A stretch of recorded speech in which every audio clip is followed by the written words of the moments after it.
Hi, my name is Natalie Obregon, and I am with Workforce Solutions Capital Area. For this week's webinar, I am joined by two employees of the Austin Police Department, Stephanie Lara and Officer Jeremy Bohannon, to speak about recruitment for the field and what a job entails. Thank you so much for joining us today. Stephanie, could you please go ahead and introduce yourself, your title, and then we'll have Officer Bohannon do the same. Yes, I'm Stephanie Lara. I'm the recruitment coordinator for the Austin Police Department. I work in the recruiting unit. I've been with APD for 16 years. I just moved over to recruiting. I was at the dispatch center for the last 16 years. So this is new for me, and I'm excited to be here. And I'm Officer Jeremy Bohannon with Austin Police Department. I've been a police officer for 12 years. I started out at the University of Texas Police Department. I was there for 4 years, and then I came over and joined the Austin Police Department and went through the academy in 2012. And I've been here ever since. I just got into recruiting this year, having a lot of fun. And before that, I did a lot of community policing with our Police Activities League. Awesome. Great, thank you so much. So the purpose of today's video is really just to talk about the positions that a young adult can have in the law enforcement field, geared towards kind of like the job seekers that we work with Workforce Solutions, and towards students that I work with, in the school system. And even their families, they could be considering a job in the field. So really it's just a wide net for our community to know more about the program and also your organization as a whole. So we can get started, and we can kind of shift gears, whoever wants to answer it. But the first question I had for you all today is, like, at what age can a young adult join the police force? The minimum age for anyone to apply into our department is 20.5. And I know that sounds unusual, but the minimum age is just at 20.5. When you apply, you can start from there. Basically, we want you to be 21 when you graduate from the academy. So we don't want to be too early, but we want to give you the chance to apply when you can. Yeah, in order to have a commission in the state of Texas as a law enforcement officer, to be a peace officer, you have to be 21 years of age. And at the end of our academy is when you get your commission. So that's why you can be 20 in the academy. I know in my academy, I had people that turned 21 during the academy. But they were able to get their commission and take a license and then be able to go work right after the academy. Alrighty, okay, thank you. Another question I had was kind of, what can students do in high school to prepare for a job in your field and work a lot with them? That's good. So a lot of high schools nowadays are starting to kind of offer different law enforcement classes and things like that for, in school. Throughout the Austin Police Department, we have what's called the Explorer program, where as long as you're 14 and up, all the way up until 21, you join the program. It's completely free. They pay for all the training, and they have a police academy during the summer, and they meet once a week on Mondays, and they go over police tactics, laws, traffic laws. They practice traffic stops, and then sometimes they'll take them to competitions. The last competition they went to was, I believe, in either Indiana or Illinois, one of those I states. And they went up there and did really well, took second place, and they put them through scenarios. So that's like one of the best things that we offer to allow kids to understand the inner workings of the police department. And then it gives them a lot of community policing hours and time within the department, so then they kind of learn what actual officers who are working are actually doing. And also, if you can't come to us, maybe you can't do that program, we'll come to you. You can request that an officer come out and speak to your school. If teachers are listening, we'll come to your classroom. We'll do that. We'll come to career fairs, just so that we can get out there, because if you can't come to us, we're going to come to you if this is something that you're interested in. And also social media. Social media is big. Yes. All of our departments within the police department has social media pages. There's certain officers that have their own social media pages. So you can gain a lot of knowledge, especially about our police department, if you follow us. Great. Yeah. And I really appreciate you mentioning that, officer, because we can go ahead and post links up on here when it goes on YouTube for us to have those ways of connecting our community with you all. And so we'll go ahead and send that over. So we'll have those links for anyone to follow if they wanted to learn more. So thank you. That's great. I know that career fairs are huge for what I do. Students need to be just exposed to the job that they might think that they want to do, because a law enforcement class may not totally translate to what they really should expect once they're out in the workforce, right? So yeah, it's really great. I think that's the bridge, and the reason why, I have this job is because we see that disconnect a lot of the times, where we don't have students like really talk to a police officer and get from them the point of view of what it's like. So Yeah. yeah, it's good stuff what you're doing. And I mean, so we had to shed some light obviously on what's happening in our world today. So it's a great time for me to have this conversation with you and be very transparent about what's going on, because I want to do the same with my students, right? And so some of the things that I wanted to talk about, and Officer Bohannon and Stephanie, you can also answer, would be like mental health related. So how have the current protests affected the mental health of police officers? How's that world changed for you today? It's probably been one of the toughest times that I can remember in my life. Just because, you know, when you get into this career, you want to help people. You know, I don't know anybody that gets in here say, I want to hurt people, or have that feeling, or wake up in the morning and say, I want this to happen, something bad to happen to people.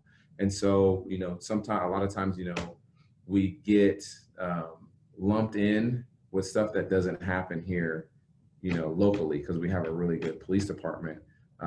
And that hurts a lot of officers, and it's hard for some officers. And we have a lot of young officers who haven't really experienced a lot of stuff. And so when they're out there and standing out there, and, you know, they're given orders to stand there and allow people to talk, but, you're just listening to them, it's people, and it's the first time people have been in their face and like telling them that they don't like them or they hate them. And, you know, they don't know the person inside, and all that officer wants to do is be like, no, I'm me, I'm a human, I am myself. And so I would say for me, it's probably been one of the most emotional weeks or week and a half that I've ever had. And I know that some of my younger officers and some of my peers and friends that are out there even have it sometimes even worse sometimes. And it's really important that we understand, you know, what's going on inside of us and how we can cope with those things and how we can decompress. And right now it's just really hard to decompress because we have to keep going back out there. We have to do 12-hour shifts every single day. We have to cancel the things that we're doing with our family members. We have to, I had a project that we're supposed to do that my wife's all into, and she's trying to get me in, but my head's not in it because I'm trying to figure out how I can change the world and make the world better. And so those things will break somebody down. And I just stay grounded in, you know, knowing that there's people out there that, you know, care and that they want to see change, and they know that we're trying. And it's just, you know, there's just so much like back and forth that it's just really hard to get there. And so what inspires me are the kids that I've talked to. I use my social media to reach out to people, and people know that they can reach out to me. And so I've talked to 15-year-old kids and 16-year-olds and 17-year-olds that they want change. They want the world to be a better place. And like, you know, I break down because I'm like, I'm trying my best to make it that way. And I just don't know if I'm doing the right thing, you know, and that's the hardest thing for me personally. And also, you don't join this department and, you know, we don't just give you a gun and a badge and you go out there and we're not supporting you in any way. We do have an internal peer support program that's comprised of civilians within the department, as well as sworn officers that are here. They go through training, 40 hours of training, and they're here. And like Officer Bohannon can mentor now younger, he's not a part of the program, but if he was in the program, he would be able to mentor, you know, other people who might be having problems. We also have employee assistance program. Like if it's something that you're like, I feel like I need professional help, I need to go maybe talk to somebody that's in this field, you know, psychologist, psychiatrist, whatever it is, we're going to give you that. And we're going to give you the amount of time that it takes for you to deal with whatever you need to deal with. On top of this, you know, that we're going through in our country, you know, there's things that you're going to see every day as an officer, you know, that may seem routine once you're in the job, but sometimes there's something that triggers you and you're like, I need some help. And, you know, you just got to reach out. We let all our officers know that, that we're going to get you the help that you need, and that there's no fault in showing any type of what people would think as weakness. Like we need to get over that stigma. Yeah. That is so important. Thank you. I really appreciate it, like that insight. Honestly, it's one of my biggest like things with our society is mental health. And it doesn't fall short to say that, yes, you all go through a lot. And I really appreciate you being very candid in that response, because it's something that I want to tell a student, but I'm not in that position to know what you guys go through. And being on the other side of the civilian, yeah, we might lose some of that information from knowing that. That's great. Yeah. So I wanted to kind of then think about who would be the ideal candidate for a position like this? I mean, it seems like it's a really heavy load to carry. So what could hinder someone from joining the force then? Well, like when we're looking for applicants and, when we're talking to people and we're going out there, we're letting them know we want good people that can communicate very well. We want people we want to know what their why is. Like, why do you want to become a police officer? Because that's important. And if you know the why, then you'll carry out all of your interactions and everything that you do, when you do become a police officer. So people that just know why they're doing it and know that this uniform carries a lot of weight, and you have to be able to navigate your interactions and everything else that way. And so some things that may, hinder somebody from becoming a police officer, maybe if, they've ever committed any type of crime, class A's, you have to be a certain amount of time away from certain things, like marijuana and drugs and steroids and stuff like that. Being a good person, do you have good references like in your jobs? Did you have a boyfriend or a girlfriend that doesn't really like you and is going to say something like they're going to let us know how you treated them? And so, there's a lot of things that, we look at to try to make sure that we are bringing in the right people. And do we miss sometimes? Sometimes, yeah, because, you don't know, but we try to do our most thorough job when we do the backgrounds to make sure that we have officers coming in that when we put them out in the street, we're confident that they can do a great job and serve the community. And also, can you work as a team? A lot of people are like, I may work better alone, and some of the calls you will respond to, you will be alone. There are going to be report calls, whatnot, but can you step up and work as a team and back up your partner? Mm-hmm. That's super important. Also, personally, my mission in recruiting is to hire more women and to hire more minorities. That's something that's important to me. I think we need to reflect our population, especially here in Austin. We've got a pretty diverse population, and I want to see that in our police force, and I think our community does too. So that's something that is important to me, but also I need the support from the community as well as within our own department. That's something that, we're going to be looking at over the next year and years to come. Like, I want to see definitely more people, more colors, in our force. Thank you. Yes, that's great. I love that. Yeah, nothing else I wanted to add. That's great. So I know that there was a lot of different tests that go on with, even going into the field, but if someone failed a specific part of a test, mm-hmm. is there a way to get back into testing, or like how is there like I guess a grace period for those that want to rejoin if they can, or retest, I guess, not join yet? So if you come, so that's phase 1 testing. So after you do your application, you get scheduled to come to do phase 1 testing. And during that, you have a physical test, which is a 1.5 mile run and a 500-meter row.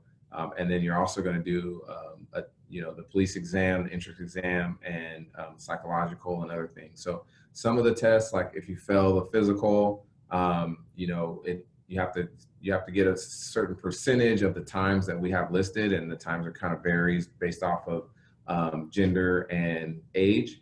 And so if you fail something like that, and I believe it's 30 days or 60 days or 6 months. We'll have to look. Yeah, I have to double check, but I think it's you can come back and retest, in 30 days. And then but if you fail completely to where, you're not at a certain percentage, you can't retest, then usually it's 6 months. Then you can reapply in 6 months.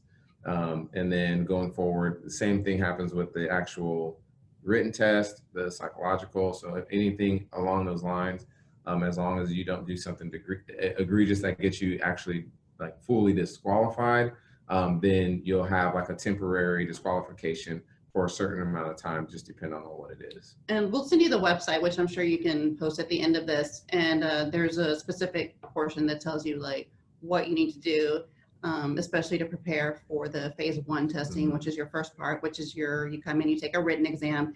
And if you look carefully on our website, there is a guide there that gives you a practice test. Mm-hmm. So as long as you're taking that, you're going to kind of know what questions you're going to have. Also, the physical portion of the test is on the same day, which we're actually doing here today. So there's going to be a run, 1.5 mile run, and then a 500-meter sprint row on a rowing machine. So you need to be preparing physically before, and especially after the testing, before you get into the academy, because it's something that it's difficult for some cadets that don't prepare. They get in there and they're like, I didn't know it was going to be this physically demanding. And then on top of that, you've got to study. So you've got to be able to study a lot of material afterwards. So you really got to dedicate some time to applying and going through the process to become an officer. Thank you. Yes, definitely we'll share those links out. So thank you for reminding me to do that. We'll get that info out. So that has been a really good overview of a lot of the things that I want to cover today, just what it looks like for someone that's interested, who could be interested in it, and then what they can do for the next steps, their action plan. And so I guess that kind of wrapped up what I wanted to ask, which was overall, how do we get the right people on the force? You know, you talked about who we're targeting as the people that should be joining, and also what are the qualities that I talk so much about, soft skills. You mentioned communication, you mentioned teamwork, you mentioned being, you know, just mentally healthy in order to be able to take on such a role in our society. So, I mean, that was the last question that I had for y'all today, but it looks like we kind of, y'all did a great job of wrapping that up for me. And I would add to that for, you know, because I know a lot of people say, well, I don't have, you know, I don't know how to fight, or I've never had a gun, and I have to do that. Like, I'm not a good driver. Like, you know, all of those things are taught in the academy.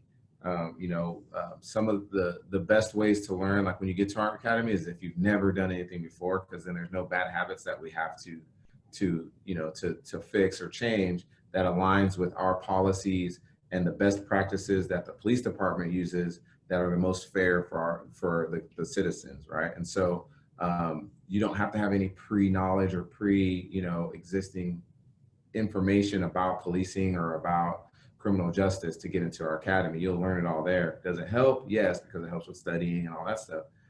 But you don't have to have it. So that's, you know, that's another misconception, that people think they have to like go to school for being a police officer to get in. And that's something that people ask us too, like, do I need college? You do not at this time. Sometimes, you know, in the past, we did need college. We're going to train you. You're going to come in, you're going to do 8 months of training. It's rigorous. You'll go out and you'll do 12 weeks with an FTO, a field training officer. You know, we're just not going to like let you loose. Like, we're going to make sure that you're prepared. And I want to say too, that we recruit all over the country, not just, you know, here at home. It's important for us to have people from our own community, but also at the same time, we want the best. So we go all over the country. Unfortunately, right now we can't travel. So we're relying heavily on social media to recruit. But the second state that we get the most applicants from and cadets is from New York. And we actually have one female that came here specifically because she was swayed by our training program. It's so good and it's so rigorous, and it's much better than most of your agencies around the country. And so that's one of our selling points too. And to join this department, you have a lot of opportunities to do and to specialize once you know, do your minimum time on patrol. There's a lot of ways that you can move around the department.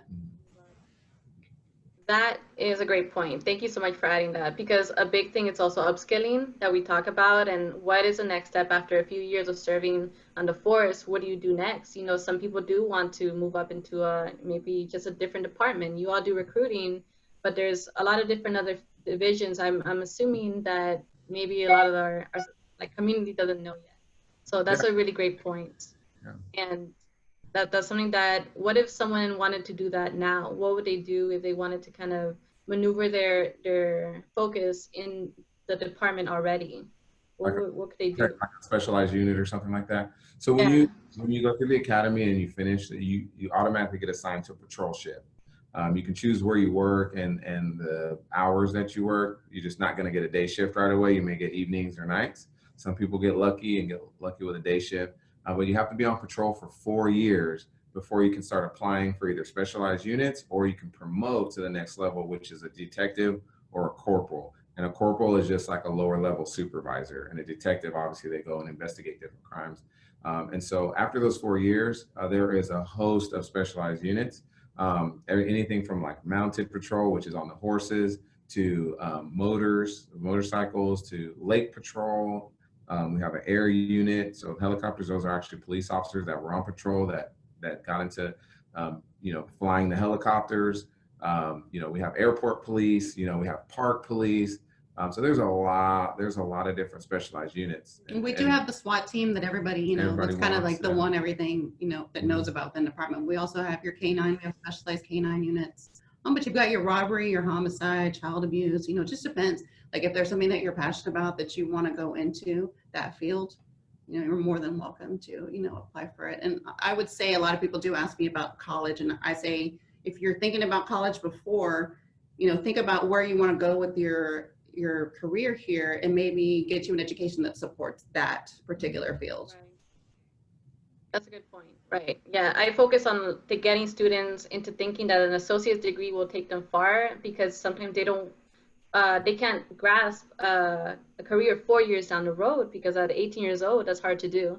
I know we're talking a little bit of a higher age at 21 starting, but at the same rate, that's still a young person. So I think it's great that you are educated to also have that conversation with the younger officers that come into the force. I think that it's something of a stigma, like you had mentioned earlier, Stephanie, that like college is the only way to do things nowadays, which is, it really isn't. There are so many different fields that we can climb the ladder, as we always say, is into a great field. And I know that I said that we were leaving, but I just had a ton of more questions. And that one thing that I did want to ask also is, what does an entry-level salary look like, and a median salary for an officer? I will close that one with that one. Let me make sure I get this correct. These are actually, we're reading something that's a little low, so I'm going to estimate a little higher. Okay, estimates. Gotcha. Accurate.